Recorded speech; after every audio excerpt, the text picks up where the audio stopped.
For your entertainment and pleasure, here is our Miss Brooks, starring Eve Arden.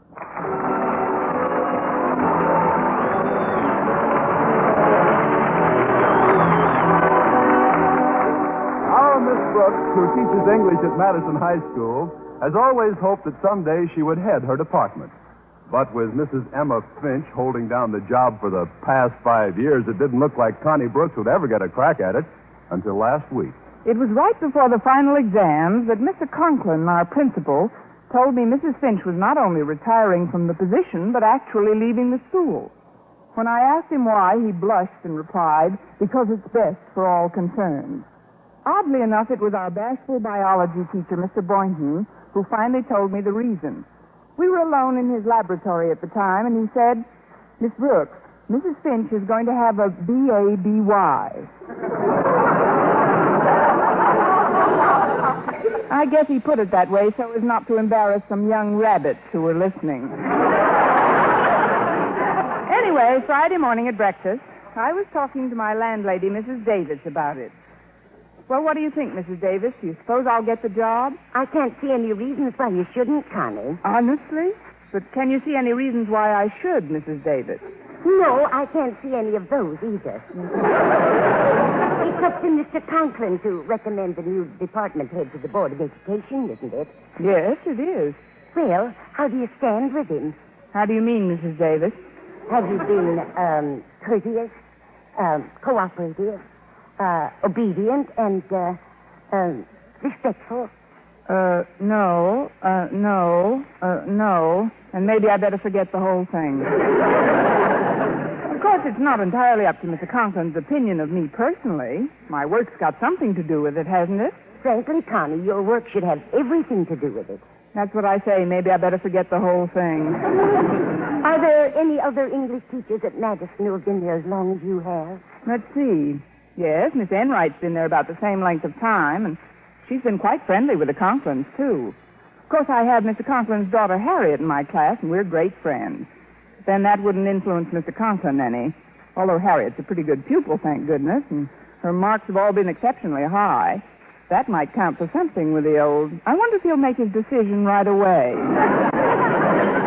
He might leave the position open for a while. I wish I knew. But then there's no sense in brooding about it. I'm either to be head of the department or I'm not to be. Oh, thanks for reminding me, Connie. I must get 2 tickets for Hamlet today. I promised my sister Angela I'd take her to see it. Of course, even if I forgot about it, she'd probably never even mention it. She's so absent-minded, poor thing. The older she gets, the more forgetful she is. How old is she now, Mrs. Davis? Who?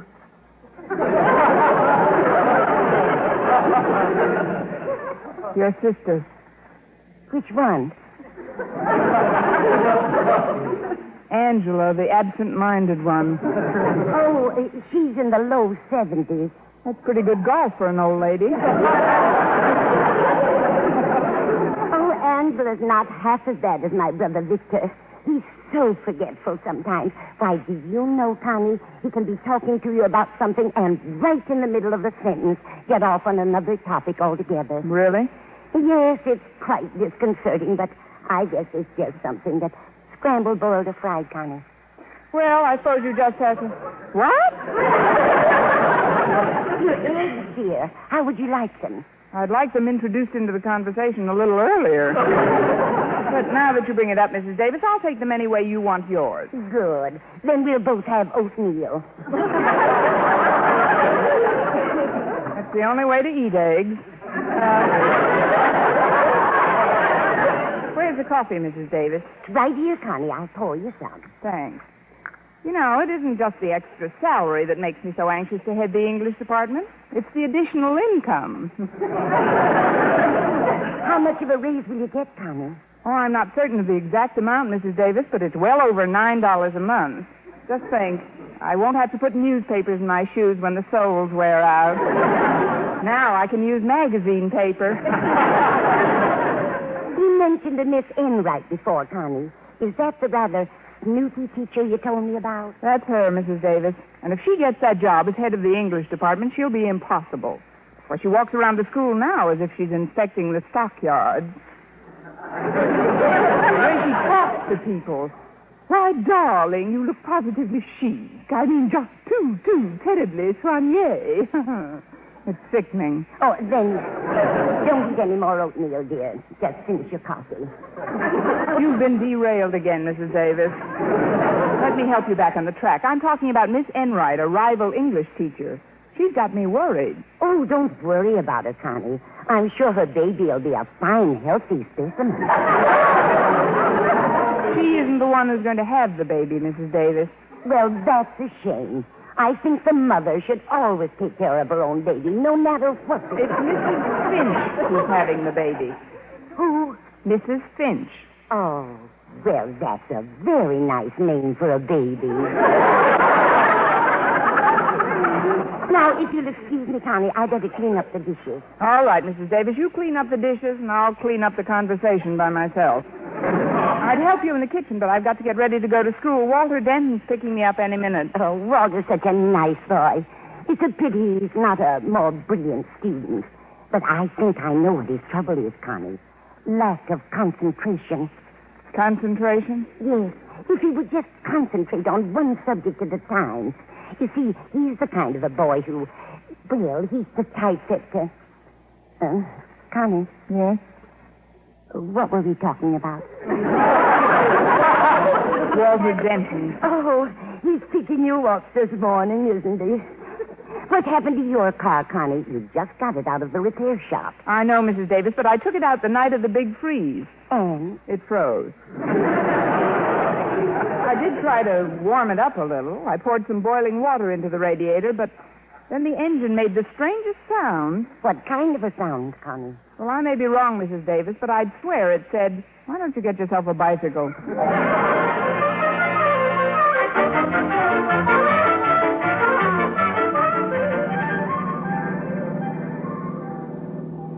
I'm glad you picked me up a little early this morning, Walter. Today may be a very important day in my life. Well, the importance of today or any day in your life, Miss Brooks, is only exceeded by your importance to your adoring pupils, of which, if I may be so bold, I consider myself one of the most worshipful and reverent. Amen. Thank you, Walter. There's things about you, Miss Brooks, character traits, I guess you'd call them, which are not to be found in any other teachers I've ever come into contact with. I just know that you are an eminently fair person. I also know that you're kind, gentle, and considerate of those who may not possess the superior mentality which is obviously your birthright. What else do you know, Walter? That today you're giving us the final exams in English. I thought you were a little over-smitten with me this morning. Oh, I'm not trying to influence you to give me a better mark. Oh, no, I'd bend over backwards rather than curry favor. But I've actually studied for this test, Miss Brooks. Even Saturday, when Harriet dragged me to the movies, I took my books right up to the balcony with me. What were you studying, Romeo and Juliet? You're kidding me, Miss Brooks, but I'm serious. I really crammed in that movie. But how could you read in the dark? Oh, it isn't always dark. They have a 3-minute intermission between pictures.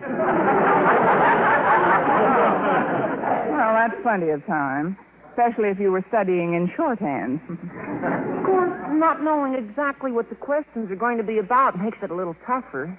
Naturally. It's sort of a strain on a student not to know approximately the nature of the questions he should expect. That's true. And just because a student has been fortunate enough to make a personal contact with a teacher whom he not only admires and respects as a person, but whose integrity and honesty as an instructor he holds in such high esteem, there's no reason for him to presume that just because he drives her to school faithfully and promptly, she would relinquish just one tiny iota of that integrity and slip him a little advance information about the test. You're so right, Walter. I knew you'd react that way, Miss Brooks, but I just wouldn't have felt completely honest with myself if I didn't try to chisel a tip or two. Anyway, now that you've dummied up about the tests, maybe we... Excuse me, Walter. Now that I've what? Dummied up. It's a synonym of clammed up. When I don't want anyone to know something about something I know about, I always clam up. And you're the chowderhead who can do it.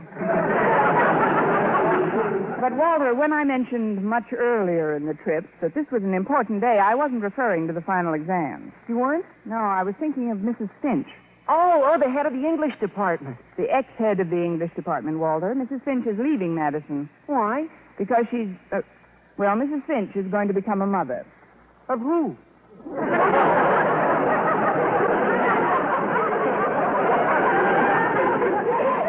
Now, that's a fair question. Of her son or daughter, as the case may be. I didn't know Mrs. Finch had any son or daughter. Walter, you're not related to Mrs. Davis, are you? Oh, no. No, of course not. She's just absent-minded. Look, Walter, what concerns me at the moment is whether or not I have a chance to replace Mrs. Finch as head of the department. A chance? Why, you're a standout, Miss Brooks. You've been teaching at Madison long enough to be the principal.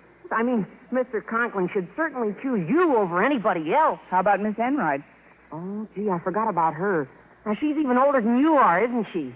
Oh, in point of service, that is. Oh, I'm glad you tagged that on, Walter. Nobody could be older than me in years.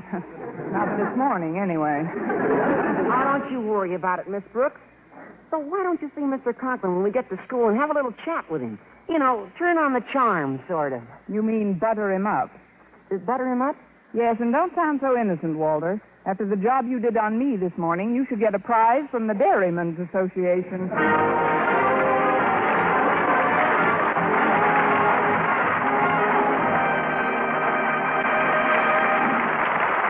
Our Miss Brooks, starring Eve Arden, will continue in just a moment. But first, The innermost thoughts of the second Mrs. Burton are yours to share as you follow her life story each Monday through Friday over most of these same stations.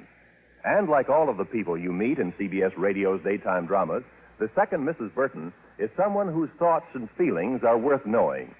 Burdened by the shadows of her husband's first marriage and often in conflict with her strong-willed mother-in-law, the second Mrs. Burton meets each new problem that stands in the way of happiness with courage and with intelligence, too.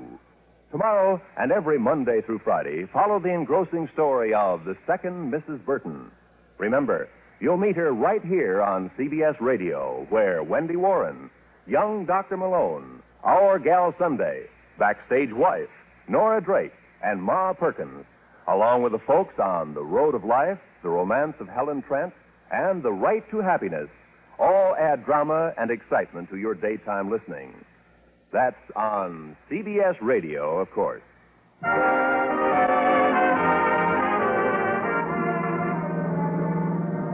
Well, here we are, Miss Brooks. Good old Madison High.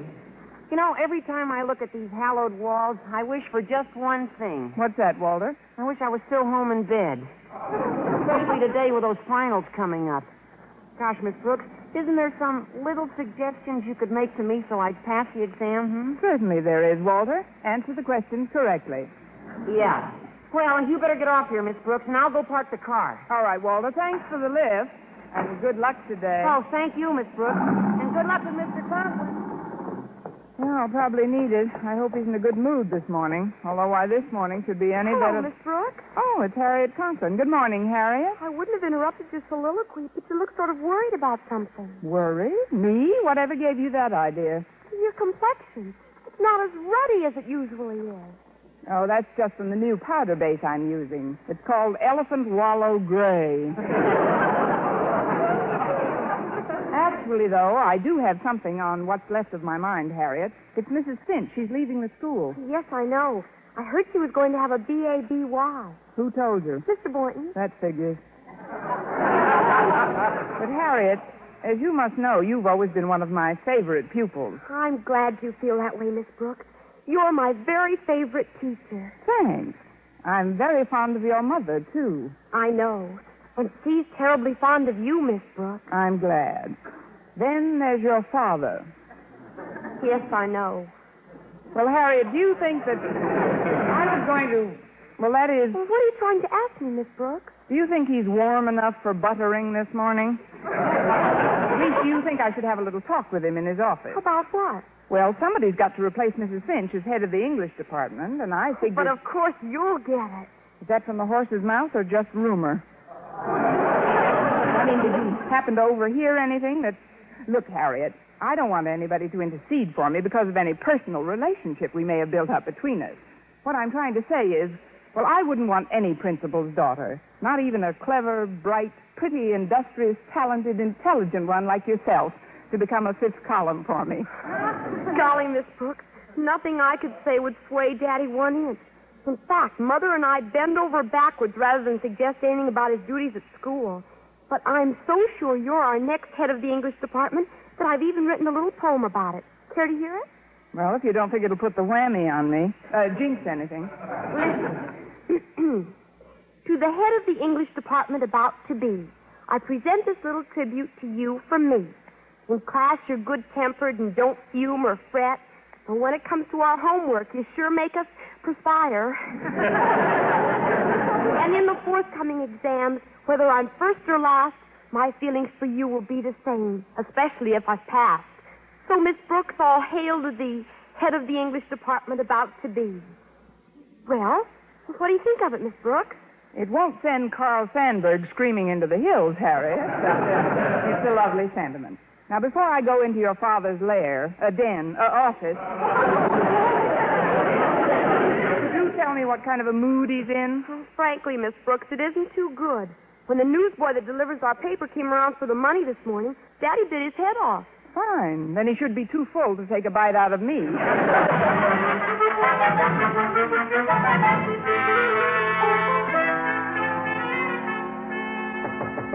Come in.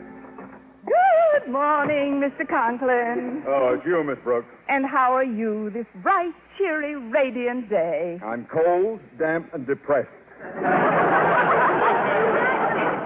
Now, what can I do for you that won't take longer than a few minutes? Oh, it isn't what you can do for me, Mr. Conklin. It's what can I do for you. Oh, I know. I'll sharpen some pencils for you. Here's one. Miss Brooks, I don't want you to sharpen anything. But this one is so blunty. It'll just take a minute. There. Isn't that a lovely point? But I don't... Give me your thumb a minute. Ow! See what I mean? Now, I'll just do a few more of them, and you'll have enough for the week. Confound it, Miss Brooks. I don't want any more of my pencil sharp. Oh, it's really no trouble at all, Mr. Conklin. This is just one of those days when a person feels privileged to assist his fellow man. A day when a spirit of cooperation seems to beckon like a beacon. Or a day when Mrs. Finch is leaving Madison and her position as head of the English department. Mrs. Finch leaving Madison? Yes. Yes, Miss Brooks. I think I told you that several days ago. Oh, yes, of course. I've been so busy preparing my final examination papers, it must have slipped my mind. She's going to have a B.A.B.Y., isn't she? Y.E.S. Yes. She is going to have a baby. Well, I just know they'll be happy together. Now, let's see what else I can do to make this office a home away from home for you. I know. I'll just rinse out this pen wiper for you. That happens to be a blue pocket handkerchief I got for Christmas. Must have fallen out of my coat. Oh, then I'll tuck it back in for you. May I say you have a lovely eye for color combinations, Mr. Conklin? It goes so well with this pretty purple tie you've got on. But it seems a little loose around your neck. Let me tighten it a bit. There. Miss Brooks! There, that's better. Now you're both the same color. Here, Miss Brooks. I don't know what you expect to get. Oh, I must clean off that desk of yours, Mr. Conklin. And why in the world does that big open inkwell have to be perched right in the middle of everything? Because I like it that way. Now listen to me, young woman. I'll have things in shape in no time. First we'll move these papers next to the inkwell, and then... Oh. Now, where is the inkwell perched, Miss Brooks? Oh, don't worry about that, Mr. Conklin. Ink is good for the rug. Or is that ashes? Well, anyway, I'll go get a mop and... Sit down, Miss Brooks. Sit down? Yes. As you know, I spent considerable time in the Army as a major. Yes, I know, Mr. Conklin. And it always gave me a great feeling of security to know that somebody like you... Quiet! Yes, sir. Sorry. At ease. Now then, Miss Brooks, from my Army experience, it's obvious to me that you are bucking for something. Bucking, Mr. Conklin? It's a colloquialism, Miss Brooks. It means that in order to gain some end of your own, you are acting like an eager beaver. Want some pencil sharpened? No! To tell you the truth, Mr. Conklin, I just wanted to butter you up. Now what? Come in. Good morning, Mr. Conklin. Well, it's Miss Enright. Oh, and Miss Brooks is here, too. How nice. Darling, you look positively chic. I mean, just too terribly soigné. Thanks. Loads. But what are you doing in school so early, darling? You're usually tearing into your room like a mad thing minutes after the bell is rung. You must have telescopic vision to see me from the bus you're just catching at that time. What can I do for you, Miss Enright? Oh, it isn't what you can do for me, Mr. Conklin. It's what can I do for you?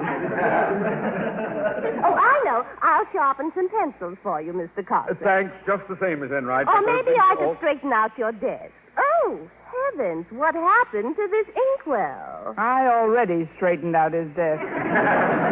Well, don't worry about it, Mr. Conklin. I'm sure you can pick up another rug like that for $500 or $600. Oh, before I forget, I'd like you to have these woolen socks.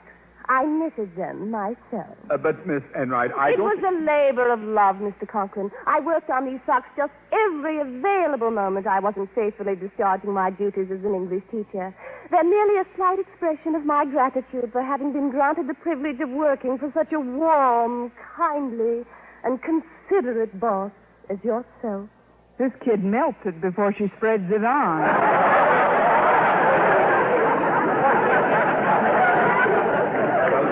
Thank you for the thought, Miss Enright, but with Mrs. Finch leaving Madison... Oh, a number of... is she really?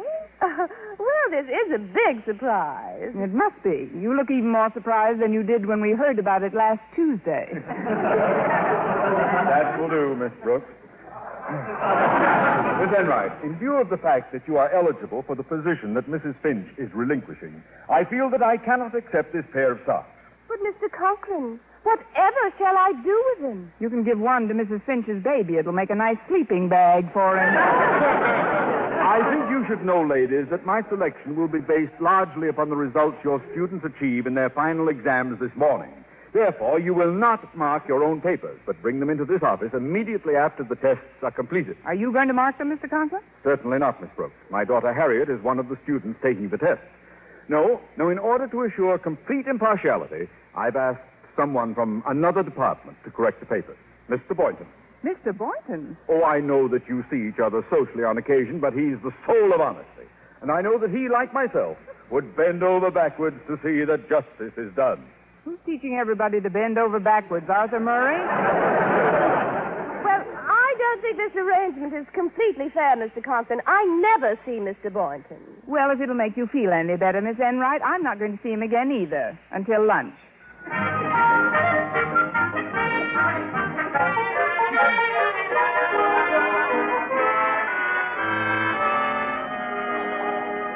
If you'll just tell me what you want, Miss Brooks, I'll take your tray. Oh, I'm too nervous to eat anything right now, Mr. Boynton. I'll wait until I find out the result of this morning's exams. The one you're marking, Mr. Boynton.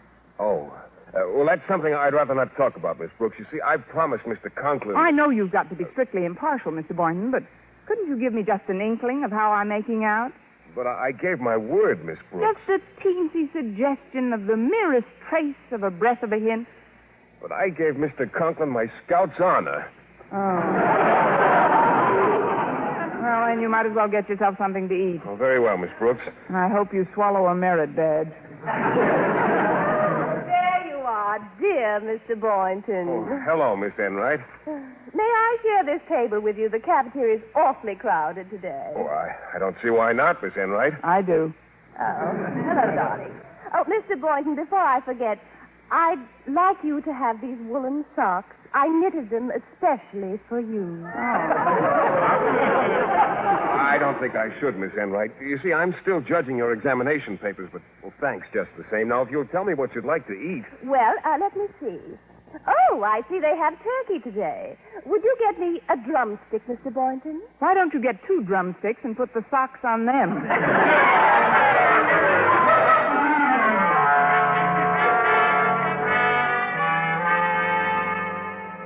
Miss Brooks, Miss Enright, I've summoned you to my office to tell you that Mr. Boynton has finished grading the examination papers and has reported to me that both of your classes have done equally well.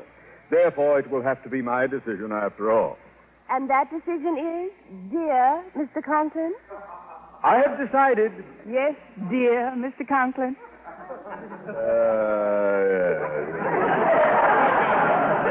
I have decided that for the coming fiscal year, I shall save the Board of Education exactly $9.85 per month. There will be no head of the English department in this school.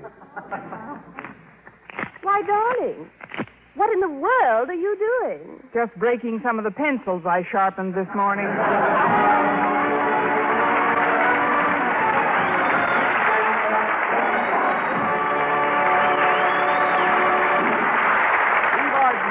Miss Brooks returns in just a moment, but first... Is your interest in events of the day based on business affairs, or are you someone who just enjoys the adventure of living? In either case, you have every reason to demand that news reports come to you quickly, accurately, and with no waste of words. That's another way of saying you have every reason to insist on hearing the news on CBS Radio. Throughout the day, every day, our far-flung staff of correspondents bring the most remote corners of the world to your hearth by means of their up-to-the-minute reports on developments at home and abroad. Whenever significant events take place, you can count on CBS News to bring you first-hand and well-detailed descriptions of what is happening, often broadcast right from the scene of the event. You can count on CBS Newsmen, too, to make certain that fact is emphasized. Whether you need to know what is happening in the world in order to know what to buy or sell or manufacture, or if you just want to be in on every exciting chapter in the story of your lifetime, let CBS News keep you as fully informed as an expert.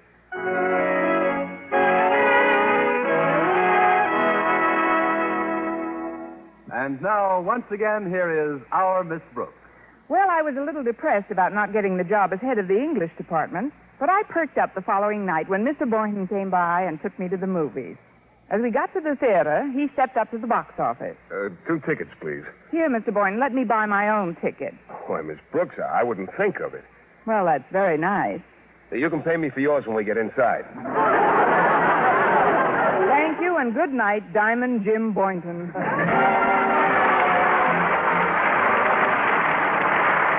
Weary of just window shopping? Wish you could afford so many of the things you see but your neighbors buy? Well, chances are they have money to spend because they manage their money well. And that includes a sensible savings plan.